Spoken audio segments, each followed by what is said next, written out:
Welcome to Tom and Jack having the crack, a look at the week's news and politics. Welcome, everybody.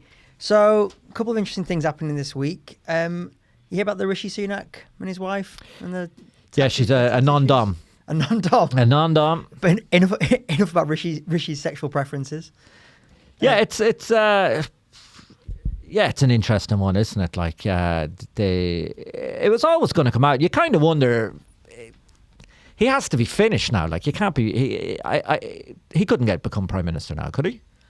We say that, but in today's climate, who knows? Because he would argue... The argument, just on his side, I'm sure he would say, we haven't done anything wrong. Yeah. There's no, legal... It's just perceptual, isn't it? That he's increased taxes this week, and then it's come out that his wife's a non-dommed... If he becomes... the leader of the Tory party, and if they win an overall majority in a general election, I will have no sympathy for poor people ever again. Right. Who vote for Tory party. Right. Because, do you know what I mean? Like, if you honestly think that someone who is, not paying that kind of money really cares about your interests, you just... Wasn't that the whole interesting thing of, where you're either dividing along cultural lines or economic lines? Because if I agree with you, but if someone was done all that shady shit, but then it's they're not going to make me say the pronouns, and they're not going to make me do the... Jesus, I don't know. Yeah, but some people feel that. I don't know. A lot of their leaders in the past are rich. Like Boris is relatively rich, but they weren't super rich. Yeah. And we didn't know that they were super rich. Yeah. Do you know what I mean? They were actually a little bit closer to real life. Yeah. But their wealth is unreal. Nowhere near because she's the daughter of the guy who founded or CEO of Infosys, that massive Indian tech company. Yeah, that's untold wealth, isn't it? That's huge. Oh, she seemingly is billions. So it's 30 million a year she's not paying in tax. That's the bit off the top. Do you know what I mean? 30 million not paying in tax. God, if I told you how much tax I wasn't paying. Is it less than 30 million? 30 million, it's... it's basically, it's a good fucking school. It's a decent school. It's a half decent yacht. Do you know what I mean? I don't know the exact figure, but it's at least 30 extra nurses a year. Wait, a nurse is getting paid $1 million? No, they're not. No. That's it could be 300 nurses. You know what I mean? I don't know. It's a lot of money. So the Guardian did an interesting story that outrage, because the Guardian's gone full Onion outrage headline. Yeah, they had a headline which was disgrace that she has more money than the Queen. Yep. Isn't that what you want? Don't you want private citizens, especially it makes a bit of a joke of democracy, because the whole point of democracy, and I guess that was probably the point they're saying, that maybe you didn't read between the lines there. But the whole idea of monarchy was that these people were so wealthy and so privileged that they couldn't make good decisions for people at the bottom, because their lives are so removed from people at the bottom. But she's actually even further removed from the Queen. She's even at a higher level of privilege. So how is she going to understand the life of someone who goes to a food bank? Wouldn't have thought she would. She wouldn't, yeah. So, then, why would we want them to make the decisions that affect all our lives? Well, I think isn't that people enjoy just abdicating responsibility? They're just I don't really want to think about it, and I'd if someone says a little bit of the right thing, I'm in. I'm not really... do you not think? Yeah, but there's other candidates there. Obviously, no, it's not a case of it's Rissi or it's me. Do you know what I mean? There are other candidates. Because to be clear, Jack's not paying his tax either. It's very, there are other options there. But it's just the idea that the idea that they will understand the implications of the decisions they're making on real people's lives. They wouldn't have a clue. They wouldn't have a clue. They'll be making these decisions basically on, they'll be like accountants, to be getting from advisors. It'll all be in the abstract. It'd be like me ruling Japan. Yeah. Do you know what I mean? Like I know nothing about Japanese people, so I'd be just like, what'll I do? Yeah. And people would say, oh, do that. It'll make the balance sheet look good there. But like if I was on the ground Japan, I could realise that that's upsetting, you know, a whole region of Japan, that they're going to hate me, and I'd be like, I'd be oblivious to it. I'd be quite interested to know. I'm quite interested to know what your first order of business would be if you were ruling Japan. First order of business if I was ruling Japan is we need to get an army going again. It's been a while. And I'd want to reinstate myself as a divine emperor. Mm-hmm. Do you know what I mean? Like, you know, we haven't had one of them for a while. Yeah. And you know, rule for life, the usual kind of stuff. Do you know what I mean? 100%. Yeah. Bring back the samurai. That's what I say. Bring back the samurai. Let's make Japan great again. Yeah. Let's put China back in its place. You know what I mean? That'd be great. Yeah. Everyone thought World War III was going to be USA and China. No, Japan come back from, you know. What, the third Sino-China war. Yeah, the sleeping dragon. You forgot about us. The Sleeping Dragon is the name of the movie we make once we take over Japan. Yeah. I've been reading a thing about China, and seemingly the anti-Japanese propaganda in China now is unbelievable. Yeah. That there's hundreds and hundreds of movies being made every year that are the whole plot line is basically bad person Japanese, good person Chinese person overcomes bad person. But that's been historically the case for a long time. Like across East Asia, is like Japan is like the villain country. The baddie. Well, they're seen as like the Britain of Asia because they tried to invade everyone and were like, and like sort of Nazi, they're super xenophobic back in the day, and like even today they're not like super immigrant friendly and stuff. No, but I don't think any of them are though. China aren't either. That's true. Yeah, you know, none of them really are. No. If you go to that part of the world, it's the most homogeneous like kind of place you can go to. Yeah, like, everything looks the same. It's like same. The differentiation between like cuisine and all that sort of stuff it's not as marked as. Have you seen? But there are like huge ethnic differences. Within, yeah. Like, I remember we just don't see it. Yeah. You know? I'm colorblind. but that is what it's like when you look at another country's like racial or like ethnic like boundaries. You're like, what the hell? Like, I don't know. Like China, like even Spain has got 4 officially recognized national languages. Yeah. Is on our doorstep, and they're a hugely divided country. But to everyone else, they're just like, that's just Spain. I used to work in a rough part of London, and there was Irish travellers who lived there, and I swear that there was people who I dealt with who couldn't tell the difference between me and the travellers, and actually broached me with an element of fear and respect that I actually quite enjoyed. It's the toughest you've ever felt in your life. Yeah. Doing some bare knuckle boxing with Jack Hester.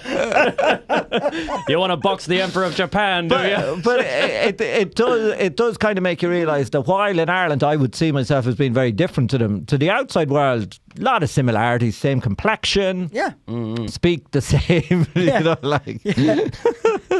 And you steal a lot. Like you get a bit the same thing when you're northern. You move down to London, everyone thinks you like you might be a little bit tough, you might be a little bit edgy, and I'm like, no, I love theatre. It's not. It's not. It's very different. I forgot what was that topic we were talking about anyway. How it started. Rishi Sunak. So what do you think? Like, he has to be done. It's just hard to know, isn't it? Yeah, I don't think it's gonna. I think it's a speed bump for him. I don't think so. Now, what do you think of this one? Do you reckon Boris is leaking all this? Yeah, just to try and like. Oh yeah, you're doing well in the polls, where you see. I wonder, did they know about your wife? Well, it made complete sense, wouldn't it? Oh yeah. It's hard. I kind of, if Boris is leaking it. I kind of admire that kind of stuff, the dark arts of politics, like the sneakiness. Yeah.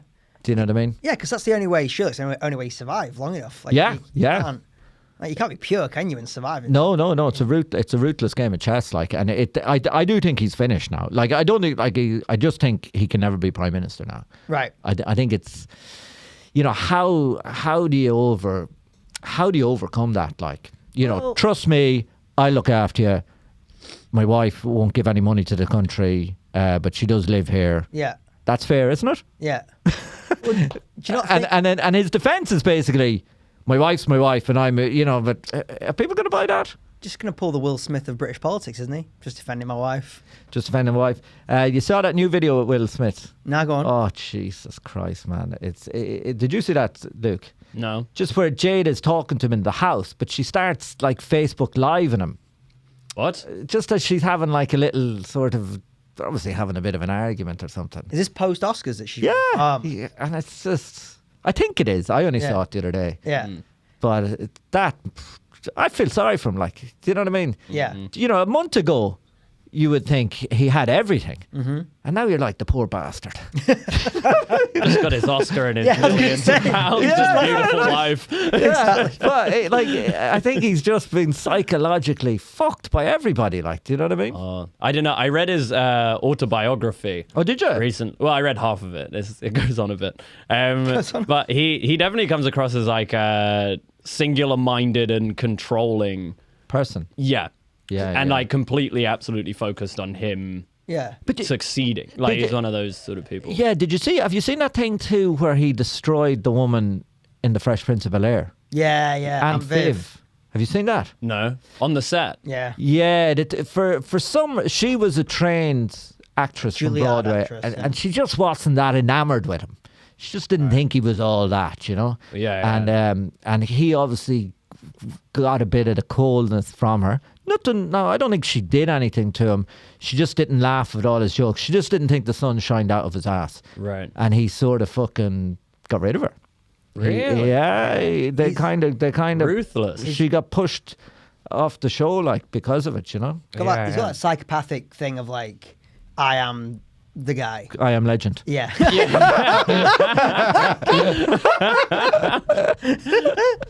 Yeah.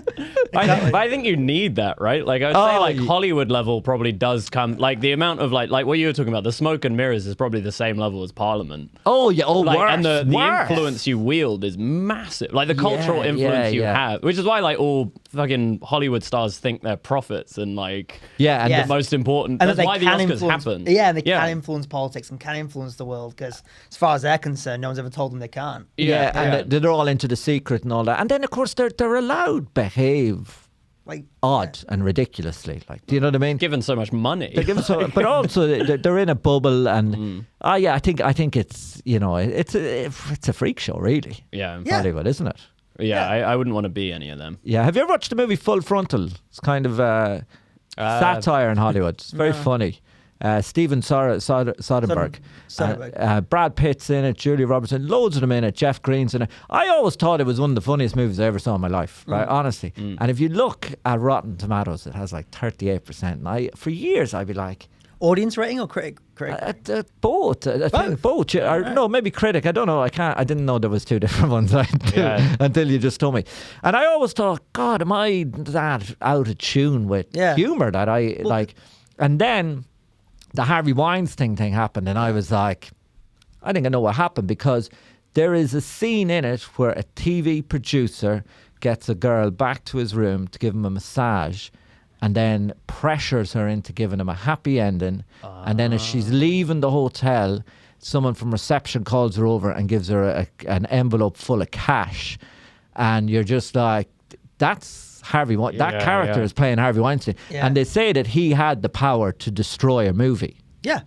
So I think he is what and he's just destroyed the ratings on it, you know. But didn't they also say Brad Pitt was like quite vocal against him? Well? Yeah, So it's interesting he was in that.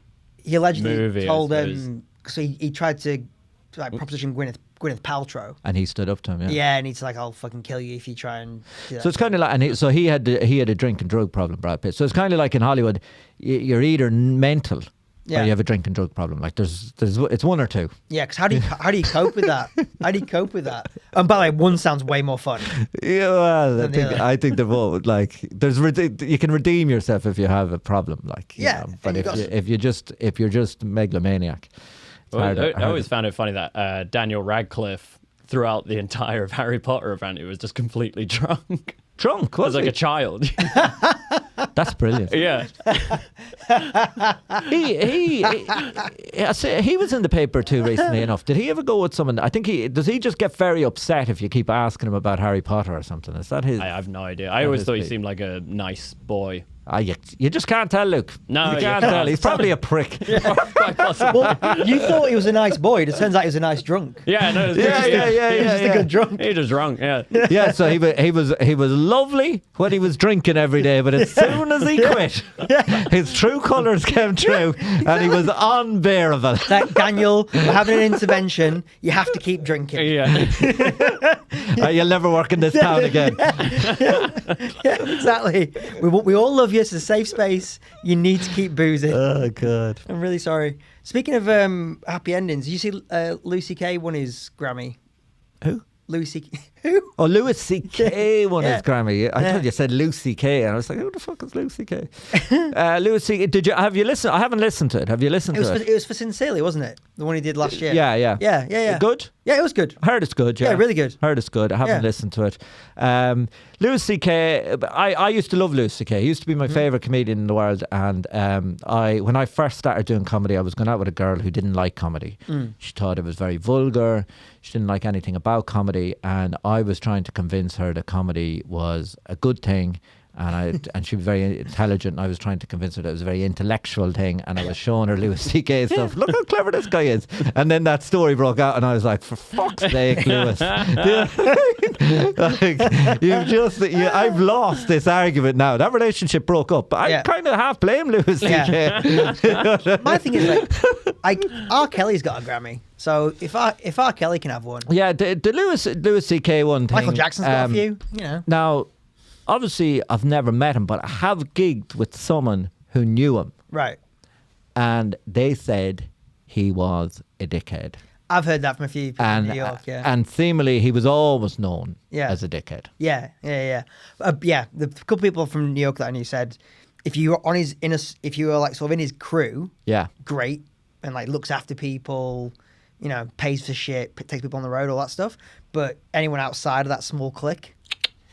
Yeah, it's a tough one. Like it's a difficult. Like, I don't know about should you be giving people Grammys or something.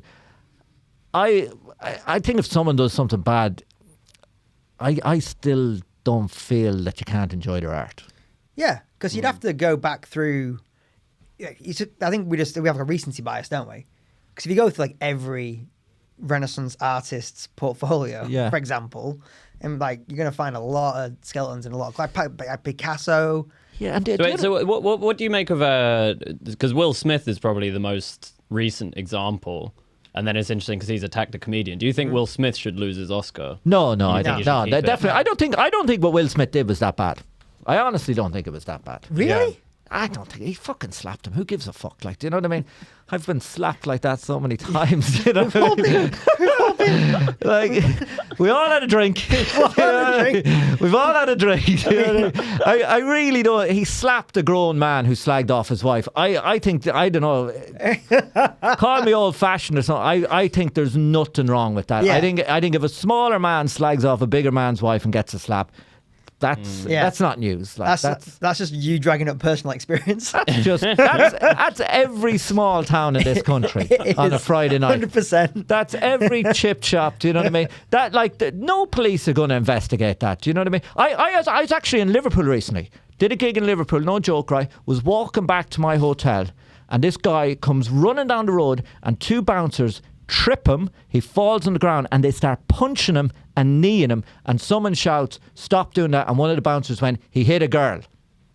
And then everyone was like, "Keep hitting Fair him." play. Do you know what I mean? Like, I think, and this, like, I get the whole comedians need protection and everything like this. No, it's not. It's just really. Do you know what I mean? I think I would like to. And it was the slap was more disrespectful than physically damaging. Oh, it's not physically damaging. It should have been damaging, considering he was like hands down. Like Will Smith's way bigger than Chris. Yeah, but it sort of just went straight through. He did slap him. He didn't punch him. He could have not. Will Smith, if Will Smith wanted to knock Chris Rock out, he'd knock him out. Yeah, for sure. I still think it's a ridiculous thing to do, but I would like to have seen it. I wish Will Smith was sat in row 12. Like, I wish he wasn't I wish he wasn't nominated for an Oscar, because I would like to see the awkward shuffle of like, excuse me, sorry, pardon me, sorry, excuse me, pardon me. We'll have to come down from the upstairs. Well, he might And keep come in like 3 acts later. Like, keeping that energy all the way down the stairs. yeah. He mightn't have done it. I was at a gig. I was at the gig where President Abunjo nearly got knocked out. Really? Oh yeah, Tried yeah. to knock out President Obama. Oh, lads, it was, and the thing about it, you could see it coming for quite a while. Mm-hmm. That there was just a couple. They weren't bad people.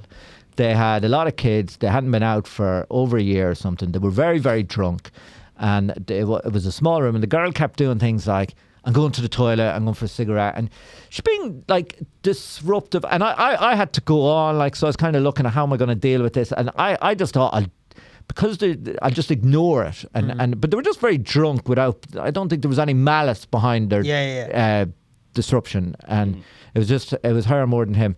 But President Mungo, they had interrupted other acts, but they hadn't derailed any act. Right. They hadn't just completely destroyed the show, right? But he went on in character and sort of said that he didn't want any intro, and like kind of he laid down a marker. Do you know what he did? He laid down like a USA red line. You cross that red line. Do you know what I mean? Yeah. You know, you're better off not laying down red lines. You know what I mean? And then they broke it, and then the guy was like. He sort of moved his chair to give himself a clear run at the stage, and he was just like, everything the president said, he was like, and you could just see Winding himself up, right? And then he went, and there was a guy. The president was so lucky because there was a guy in the front row who was a retired policeman from Glasgow. Wow. And he just stood in between the guy and the president and said, "You'll have to go through me first." And like, we didn't know that I thought it just looked like an old man. But then when he stood there, you see, he was quite big. And then there was another guy, there was only about 20 people in the room. There was another guy at the back of the room who was absolutely massive. You know, one of these like guys from the gym who's just absolutely huge. Yeah. And he was on like he looked like an Eastern European guy. You know, these big Eastern European guys. And he was on like a first or second date with a black girl. So like he was gonna. So if you got a white guy running up with the president, so your man's on the first, second date with a black girl. So he's like, well, I'm gonna do something. You can see the incentive for him to do something. So he then came up too, and then you just have the guy like is flanked on either side by two massive men who are just like, calm down and get out. Yeah, which is funny. I had a similar thing last night. Yeah. Like where someone asked a question of a comic took it as a giant insult, and this really tense situation occurred with these two women on stage like screaming at each other. And I thought the crowd's reaction was really interesting, because the crowd, like, even though I actually think maybe the comic was a little bit at fault, the whole crowd, like, on the comic side. Yeah. Unequivocally. That was the same with the president. Unequivocally. Yeah. And then this woman stood up and went, "You ruined my fucking birthday!" I hope you know you've ruined my fucking birthday, and I'm fucking off. And the crowd is simultaneously. The crowd went, "Bye bye, bye bye." Oh god. Bye bye. Oh god. But then I had to go on after that. Yeah. And so the crowd had got this woman out of there. So when I got on stage, I just said, "Happy birthday." Yeah. I just said, this is great. It's like high school. Someone else has got the bully out of here before I arrived. This is great. That's mad, isn't it? Unreal. But I think it's interesting now that I feel like crowds are somewhat aware of this kind of like riff. I don't mean to slap. I feel like they're aware of this like challenging comics, and some crowd members are like, "Nah, I'm here for a good time and I want to get on board." Get on board. Yeah, but I think it's always been there. And if you talk to the older comics, like, they'll tell you it's nothing like it was in the past. Yeah. Like in the 1990s, like places like the Comedy Store were crazy. It's wild. Yeah, wild. And people purposely went to give the comics a hard time. Yeah. I hate to admit it, I had friends when I was growing up who used to go to comedy festivals to get pissed and go to late shows to try and out-funny the comedian. Same. Yeah. That is so irritating. It is in retrospect now. You look at it like, Gary, is that you? Yeah, like I remember friends of mine coming back from a comedy festival and saying, what was it like? And they go, oh, it was brilliant. And they said one of their friends, like, he was better than the comedian, like, took over the show. And like at the time I remember thinking, oh, that sounds great. But now I'm like, bastards, absolute bastards. I don't understand. Why doesn't it happen at like theatres with actors? Yeah. Why don't they go and be like, I could fucking act better than this guy? I would love that. You think that's a parallel? Yeah, You think that's a parallel? Just all fucking drunk in his tutu. Like, So this is what we're going to do, lads. We're all going to get out the Globe this summer. We're going to take our little Shakespeare with us. Like, you think that's a... 'Cause I almost think also that's the theatre crowds are probably so politely middle class that they wouldn't even get you off stage effectively. Like a bad audience in theatres, they all fall asleep. Eat too much ice cream and fall asleep. Do you know what the equivalent is in a theatre? I once saw this. It was watching a Shakespeare production, and whenever there was meant to be a laugh, but the actor wasn't getting one, this guy just went, "Ha!" just to illustrate to the rest of the audience that he knew Elizabethan English. So no one else was laughing. He'd be like, "My doth protest, da da da da." Well, I had a gig once where there was so much noise bleed that it just didn't work. You know, sometimes you get too much noise coming in. And I thought, like, I gave everything to it. Like, put everything into a routine. And I didn't get a laugh. But one of the guys in the audience went, that was actually really good. What a sweet heckle. Isn't it? You know what I mean? Like, he could see how it could work. You know what I mean? In the thing, but those are like the best audience members, because I feel like most audience members just go along with what is happening in the room. Do you know what I mean? It's like really, reactive. I think there's only like maybe 20% of the audience actually influence what happens with the rest of the thing. Because I think because when I watch shows, I'm silent the whole way through, whether I enjoy it, whether I don't. Like, I'll just be quiet. That's very But like, I'll feel pressure. If like everyone's laughing, I'll be like, I should probably laugh. Just imagine. Like, But like, even if I'm like, I don't even know what the fuck he's saying. Well, I guess there's leaders in everything. So there's subconscious leaders within the room. So there will definitely be people in that room who, if they laugh, there'll be a percentage of people around them who are like, well, I'm going to laugh because this person laughs because I want to. It's a real thing. It's called the Pareto principle. I reckon like 20% of any given person, any circumstance. Dude. What, like the thing in like companies, there's 20% people doing like 80% of the work. Yeah, Pareto's law. Yeah, so you're probably right. It probably is like a core, like I say, unconscious leaders in a group. Unconscious. Yeah, well, I did flyering once outside an Arctic Monkeys concert, and fucking Jesus Christ. I showed up to do this flyering anyway, and it's just a load of drunk people in Finsbury Park. And there was other people doing flyering, and the amount of people just telling me to fuck off and throwing the flyer at me and everything. And then I was like, it was 5 o'clock on a Friday. I think it was 5 o'clock on a Friday. And then I just thought, I ran over to a shop and I got a little half bottle of whiskey, and I thought, I'll fucking down half this and try get more in the zone for it. And then after a couple of hours, I found the perfect strategy. I only went for the biggest alpha male for the flyer. I go to the biggest alpha male, hand him a flyer, no chip on his shoulder, he'll take one, and everyone who sees him take one will take one. Yeah. How did you decide who was the alpha male? I just went for the best looking guy. They're easy to tell. Like, you know, anyone I saw who I just thought looked, you know, I'd have given one to Will Smith. Yeah. Yeah, like anyone I thought looked the part. But like the people who will throw it back to you are people with chips on their shoulder. But once someone sees someone rejects, everyone who sees that rejection will reject. There's no point even trying. And it's amazing the psychology of the whole thing, you know. But it freaks me out with comedy, because it's like, how many people are you genuinely making laugh? Probably 15% max. Jesus Do you know what I mean? What are you doing? I don't need to know this shit. You know? But that's the reality. That's the reality of like. This is why I want someone to do like a crowd psychology of stand-up comedy. Because it doesn't work unless the room is dark, so everyone feels like a binded mass. And anonymous. And you need the person to have an amplified voice, so they're immediately higher authority. And it's like, without that stuff, it generally doesn't work. So it's like, how much are you bringing? No, I think so right. I think energy is half the battle.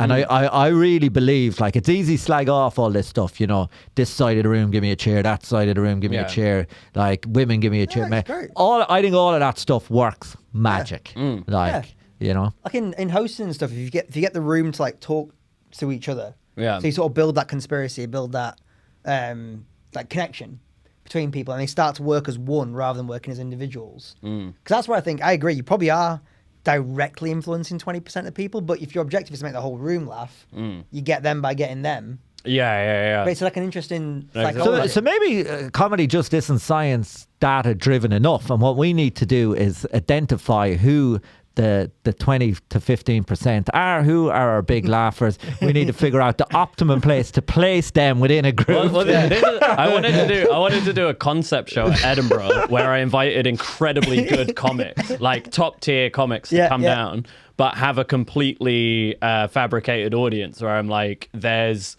strategically placed people, and I'm like, they're the only people allowed to react, and they would not laugh at anything that the good comedian laughed at. And then I'll bring on a terrible open micer, and then I'll just give them cues to be like, the 20% laugh at this point, and see whether the crowd that'd be great. would go with them, because I reckon they would. Yeah, you're looking for a job in television. I think that's a show. I think that's live a at show. the Apollo. Is it? Not live at the Apollo. fucking with comedians.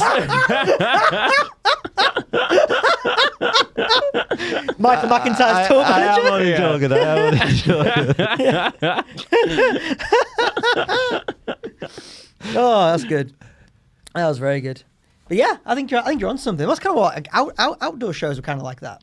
Yeah, no laughs. Yeah, None. yeah. If you did like an outdoor show and you'd have this like, and then you do it inside in a dark room, 9 p.m. You get a good response. You're like, it's literally just the environment. Yeah. Literally And just the it makes a huge difference. It makes a huge difference. Like, but you see it too, even like the start of a show, the end of a show. Like, there's fucking, it's like a different room. Yeah. Yeah. You know. Well, you can also get people who've seen you perform before in a good room. Then they get their friends to come see you somewhere else. You do badly for whatever reason. The room's set up badly. And then they're like, I don't understand. They were funny at the other thing. Yeah. And it's like they can't understand that there was an environmental impact. They're like, it was you, the comic, that failed or succeeded, which is like, there's actually responsible for a very... So Jerry Seinfeld said it's like racing a bike through like a boxcar or something, like trying to do a trick. And it's like, if you do it a little bit too quick, you get splattered on the tracks. You do it a little bit too slow, you don't make the jump. And like, people don't appreciate that all you're responsible for is getting your little motorbike in the air. There's other shit going on that can affect whether or not you're... Well, usually if I do a gig where the environment is, I'm like, this environment's not really going to work for proper jokes or so, I don't bother doing them. I just fucking... You riff. Riff and rant. Just fucking let off whatever the fuck has been annoying me. Yeah. And it usually works better. Yeah. No, I agree with that. If there's because that's the only way you can connect in a weird environment. In a weird by environment. addressing the weird environment. Just going, Well, you have to conjure up, don't you? You have to manufacture what... fucking, you know, and it's just a lot more fun. Like, there's nothing worse than, you know, when you have great jokes that you know kill in the right environment, and then doing them in a bad environment, because then you're planting the seed in your head that maybe they're not as good as they are. Like, true. I'm not fucking wasting me bad jokes and you're losing me confidence in me killer stuff. Fuck you. Yeah. I don't want to risk it. It's so true. I don't want to be fucking damaging myself. I'm hanging by a thread as it is. I don't need this. I don't want to be like Luke going around, only 15 people in the room laugh, 15%. By the way, Peter, I know you think you're killed, but actually, only 50. Best gig of the life is actually only 10 people. There you go. Tops. 10 people tops. Yeah. That's the most anyone's ever made someone laugh.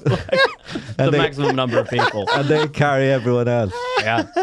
But it's sad. I remember my girlfriend's mum basically said that to me, that was what my job was. And I was like, that is too painfully accurate. Yeah, but I think the job is morale booster as much as anything.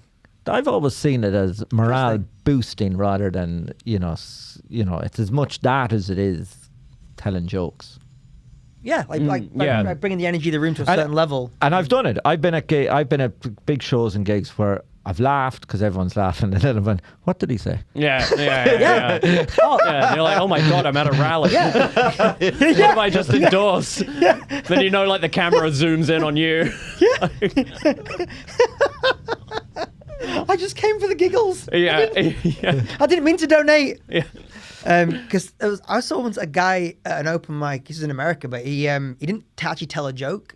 He just did the rhythm. He just went like ba dum da dum da dum da ba dum da dum da da da da da ba da da, and it got laughs. He got a laugh for like 3 minutes. I tried it a few times. Really? Because it's in Stuart Lee's book. Is it? He said he believes a comic who has great rhythm and timing should be able to make people laugh in a language that's incoherent to the audience because of that. So there was a few times at open mic gigs where, no, I didn't do the whole 5 minutes, where I might throw in a 30-second bit where I would say that. And it can be a lot of fun. Like it can be mixed results. Yeah. It doesn't work so well when you read Mein Kampf in a jaunty cadence. I tell you though, German doesn't translate to a jaunty cadence. I'd love to see someone throw a minute of it in on a big gig. Oh yeah, Well, just random cadence, just contentless cadence. yeah. But I think you're right. I think if you get into a rhythm and like, you know, when you get those gigs where you laugh, your face hurts, and you're just like, when you're in that rhythm, they could be saying anything at that point. They could just be saying anything. Oh, it's when you get those gigs where your setup is getting something, and you're like, that's not correct. Yeah. You've missed the point. Have you ever listened to the That's brilliant though. I love that. Oh, yeah, it feels good. And then you think you have a new punchline, but you don't. Yeah, it's only 15%. But that's why I'm amazed when comedians have any self-esteem at all. I'm like, even if you're crushing it, your achievement is so small. We call those people actors. It's true. Yeah, they're just bombing all the time. Yeah. Have you ever listened to the Patrice O'Neill EP, Mr. P? It's really good. It's like a random club recording of his, but it's basically that. It's a masterclass in, like, he barely says anything for like 10, 15 minutes, but it's all just rhythm and timing and feeding off laughter and feeding off what the audience is doing. At one point, he gets a huge applause break off an exhale. Wow. He just exhales. He just has them in the zone. Yeah, he just has them in the zone and just exhales when someone Just thinking there, I tell you what would be amazing though. Get them in the zone. Do a bit of an incoherent punchline, and then go to one person in the audience. Are you all right? You don't look all right. It looked like you had a fit there or something. Were you able to? Did I sound different or something like that? Try and convince them that there was only them that heard you. Like that actually you kept speaking normally. No, I've done this to an audience member. I challenged them because they laughed. The whole audience laughed at something, and I was like, "That's not funny." And I just asked the guy in the front row. I was like, "Why was that funny?" And he was like, I'm not one of the 15%. He was like, I don't understand. I was like, that's interesting, isn't it? What the hell are we all doing? 80%. Yeah. But that's why comedy is so fun. It's so fucking stupid. It is true. Another thing I read once, it's the greatest waste of intelligent endeavor in the world. Yeah, because the amount of like the reward to cost ratio is insane. You need to be highly intelligent. You need to spend a lot of time to get anywhere good, and it doesn't really contribute much. Yeah, and there's no financial. The likelihood of financial gain is tiny. Yeah. In terms of like pursuing a real stable career. It's so unlikely. I don't think it's tiny. I don't think it's tiny. Tiny. What are you talking about? I don't think it's tiny. How many comics do you know who? I think it depends what you mean by financial gain. Like if you, I'd say that what would there be? There'd be 300. Would there be 300 comics in the country making a good living? I don't know. How many comics are there in total? Would there be 1,000 making a good living? I don't know the answer to these numbers. I reckon, Not you were the man with the numbers. I reckon it's like single figure thousands who can like sustain. Yeah. So there's like, so if you think of if you like in the House of what's in politics, 666 MPs in the country. So there's 666 politicians who are making a good living out. So it's comedy's probably about the same. Would there be 600? Maybe. Yeah. I just feel like most of them make money off other things. True, yeah, but they got those other things from doing comedy. Yeah. But that's what upset me, though. I just always wanted to do the comedy. I always thought comedy was the best, hardest thing. But you mean just the stand-up? Yeah, live stand-up comedy. Yeah, I wanted to do live stand-up comedy specials, nothing else. I didn't want to do TV. I didn't want to do panel shows. Yeah, but I still think there's... I never thought that stuff was funny. You need a time machine, Luke. Yeah, no, I really do, yeah. I still think there's a chance for that because there's a lot of people who don't want that. Yeah. You know, so I think the pool of people who are chasing just that is actually smaller too. So It probably is. But I think to Luke's point, I think a lot of people who don't do the social media thing, don't have podcasts and stuff, they are making money through stuff that isn't purely standard. Even like Comedy Store Saturday night closers. They have other stuff they do. Yeah. There's comedy related. Yeah, well, I'm just like, the likelihood is like what? You'll work for good money Friday, Saturday, Sunday, if you're lucky. Corporate You'd have to be in with, if you did corporate gigs, you could do that. But you would need to be like in with so many clubs. Yeah. Because chances are you're only going to be on there every few months at best. Yeah, but there, I think there's enough of an infrastructure in the whole of England. In the whole of the UK. Yeah, I do. Yeah. Interesting. I do. I think there's enough gigs. Yeah, but then that's all you have to do is infiltrate the entirety. Yeah. Well, I think But there'd be a dominoes effect. Have you boys thought about like that's true. Have you boys thought about like Europe as a option? As a concept. As a concept. Yeah. People do it. Because that's interesting. Victor Petrascan's got a whole. He does his whole career just like. Yeah. He's like a sort of a lot of the comedy Ronin. Yeah. Well, I think that's quite because you think about. I was thinking about like if Europe as an analogy for the American scene, for example, where you can make a lot of money. There's so many cities. I think you're making money as a much more junior comic in America, a lot easier. And I don't think we necessarily think about Europe like that. There's so many English language. The Irish guys do, like Peter Flanagan and Rory O'Hanlon. They're in Europe all the time. Right. Ariel Styler was in Snowbombing. So Altitude. Or is that different? No, it's Snowbombing. Yeah, it's in Austria. Yeah, I think there is. I think there's money in those gigs. Yeah, I do think there's money in those gigs. I think because an American comic has to fly from like New York to Oklahoma. That's the same as us flying from London to. Yeah, well, Europe's roughly the size of the United States. Yeah, right? yeah, and the flights are cheap. Flights are cheap. They probably put you up. Exactly. Yeah. You know what I mean? Someone will put you up. Yeah, it'd be fun as fuck as well. Well, let's go to Ukraine and fucking. That's it.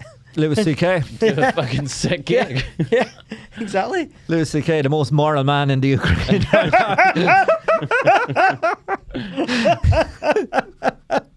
He did the gigs there, though, did he? Did he actually do them? I know he booked them. I don't know if he actually went and did them. Maybe. I could be wrong. That's a hell of a... Have you seen this other thing now in the paper going on for another story there? That ghost sightings and UFO sightings and all of this type of thing has gone through the roof. Did you know that? I didn't, but Do you please know tell that, me Luke? more. No, I didn't.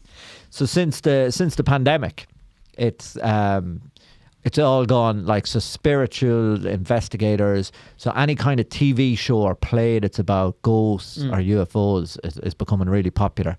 And there's a scientific explanation for it, like psychologists are saying, like all that social isolation and all those kind of things make you hallucinate more. Right, yeah. And you become more susceptible to all these things. So there's a bit of a boom in the whole paranormal activity. Have you ever seen a ghost? No, but I grew up in like a creaky old farmhouse, and when I was a kid, we were terrified of going upstairs. We were convinced there were ghosts in your house. Yeah, convinced. Yeah, like not like we're like, oh, there might be ghosts. Like when we were like younger, we were like, there are definitely. There are definitely ghosts They're up there. definitely there, yeah. I can understand how someone gets there. Like I've taken drugs to the point where I've seen stuff that's not there. That's what I was going to say. I remember like I went raving. I took these pills that had something in them. Yeah, they're like hallucinogenics. And I remember leaving, I like left the dance floor in a rage because this giant tentacle had just come out the wall and was just like invading the dance floor space. I was just like, this fucking tentacle is really taking the goddamn piss. I love that you weren't scared, that you're just angry. No, but that's what hallucinating's like. Is like you have no emotional regulation that's like normal. So it's like you could be seeing something absolutely that would be objectively terrifying if your brain was perceiving it normal, but the things you can see as threats can then also be like your hand is the scariest thing. Yeah. But. Well, I'll tell you a mad thing about drugs is drugs can't do anything to your body that it can't do itself under certain circumstances. That makes sense. So like you take a drug to hallucinate, that's just tweaking software that's already there. So the idea that you can have all of those type of hallucinations without drugs, there's certain pressures and strains that could put you in that state of mind without medication. And once you kind of realize that, you're in a whole new world there, aren't you? Well, who's that? Who's that guy? Is a professor at Columbia University? Oh, David Nutt. No, is it? Oh no, the guy with the dreadlocks. Yeah. Carl Hart. Carl Harris, yeah. Carl It's- Hart. Hart. Is he the one who's like, crack cocaine's not that bad? Yeah. Not that bad, you know. Yeah, it's the same as cocaine. I sometimes do it to unwind. Yeah. Yeah. And big on heroin. Well, he does. Yeah, He does yeah. heroin. Yeah, yeah. But he disproved the Rat Park theory. Do you know the one where it's like they've got nothing else to do. Yeah. So they just keep going to the drugs. So then Yeah, he created the one where they've other options. And when you give people other options, they don't just do drugs all day. Well, I can believe that because I remember it's there's that completely whole attitude that what is it, like poor people are problem drug users, right? But then you go to like rich kids do drugs so much. Yeah. And it's like, I guess they've got a bigger, I mean, money's probably going to be a proxy for like more opportunity, right? So it But makes sense that those people Yeah. don't develop. You have to so drug it's problems like- in The the same way, or you've got the option of going to rehab, which is like a huge Yeah. Or they option could, to or sort they it out. can go sailing, or you know, Yeah, let's yeah. let's fly a plane today. Yeah, like. they give you the same rush. Like, It's either extreme, isn't it? It's like either you've got nothing to do because you could do anything, so you're just sort of like listless, or you're like, you know, You got no money to you do got, anything. yeah, Yeah. exactly. So in either scenario, you're like, They're escape. the two people who do end up with the drug Yeah. problems. It's the idle wealthy or the poor. They tend to be, you know, Yeah. it hits them harder, doesn't it? You'd rather do it on a yacht, though, wouldn't you? Given the option. Yeah, but listlessness is very God. It's No, it'd be a horrible state of being. Yeah, You know, ennui, permanent ennui. just like oh, That's gonna be the title of my third album. what's the point? permanent ennui. So ghosts. Are there any particular types of ghosts they see? I don't know now. What happened to me during the pandemic was there was one night, like everybody else, Saturday night, where I was drinking, watching telly, probably staying up later than I needed to be because I felt like, I wanted to do something. Like we were kind of like, God, I want to have some kind of event. And I was sitting in the dark watching a movie, and I turned around, and there was a mouse climbing up the curtain, and it was about 3/4 of the way up. And I just screamed, and the mouse fell and ran away. And it was dark. And that was grand. But for a couple of weeks after that, I kept imagining I was seeing, so that's kind of like a ghost. I was haunted by a mouse, basically. That's like ghost mice. That is isn't it? like ghost mice. You know Yeah. what I mean? Like, I'd be like, fucking... Yeah. Like, there was a few times, there was 1 or 2 times, like, where, like, I'd fucking jump off the couch. I jumped out of bed one night. Yeah. Do you know what I mean? Just woke up, and the next thing, I fucking jumped out of bed, and I'm picking up, like, just got it in my head. There's a mouse. There's a Oh, mouse, yeah. and that's the same psychological... What, do Yeah. you ever get night terrors? Yeah. And like you have your dream and then you think you're awake and you can see your bedroom, but the thing you've been dreaming about there. has come into your... Oh, no, I never had Oh, that. Oh, fuck it's yeah. so intense. And you wake up twice because you're like, and then when you wake up that second time, you're like, fuck, am I awake? Do you have the Because same- last time it felt so real that I was awake, and then I got And then attacked by like yeah. a wolf thing. Do you have the same thing, Luke, where like they're there?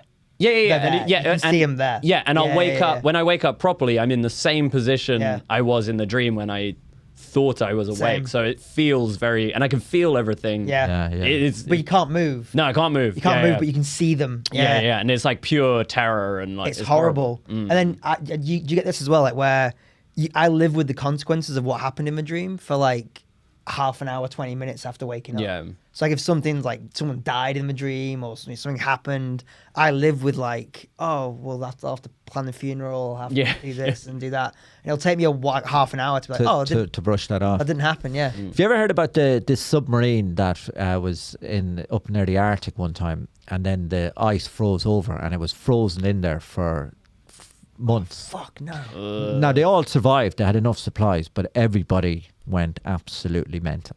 Yeah, Like, because that's no sunlight. everyone broke down, and they say that there's diaries and stuff from it, and they say that's the closest to sending people to Mars, because that's what will happen when we send people to Mars, and that the training for going to Mars is they basically put you underground for a long time. So the type of people they're looking for Mars are people who can handle nothing. Just preppers. What? People who just I was thinking that's just going to be fucking all weekend ravers, isn't it? No. You couldn't send them.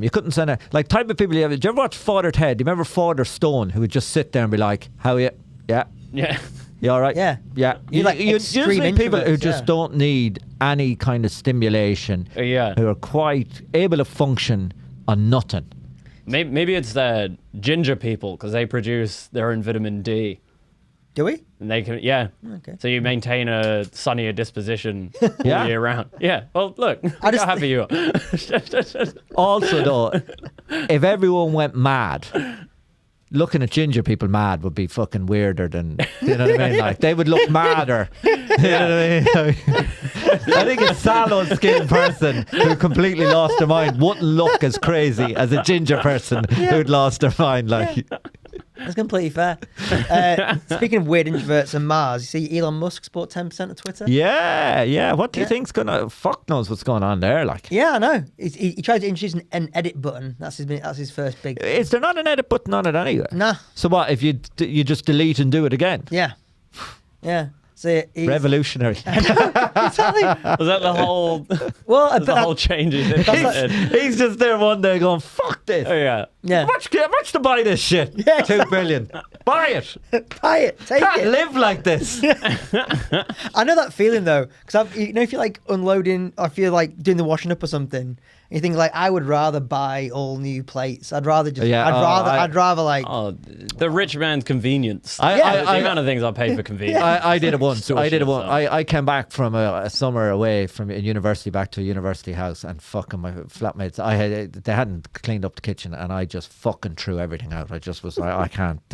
I couldn't differentiate between what atom and what, so I just fucked the whole lot out in an impulse of madness. You know, like I was just wound up, fucked it all out, and then like a couple of days later, my flatmates landed back, and we were about a month on paper plates. Yeah. You know what I mean? And they were like, "What happened?" And I was like, I don't know what happened. Oh, wait, you never admitted it was you. I did eventually, but I didn't at the start because I had realised It's at like this it was stage. some sort of ghost mouse. I had Came realised. in and stole all the plates. I had realised it was a massive overreaction. Yeah.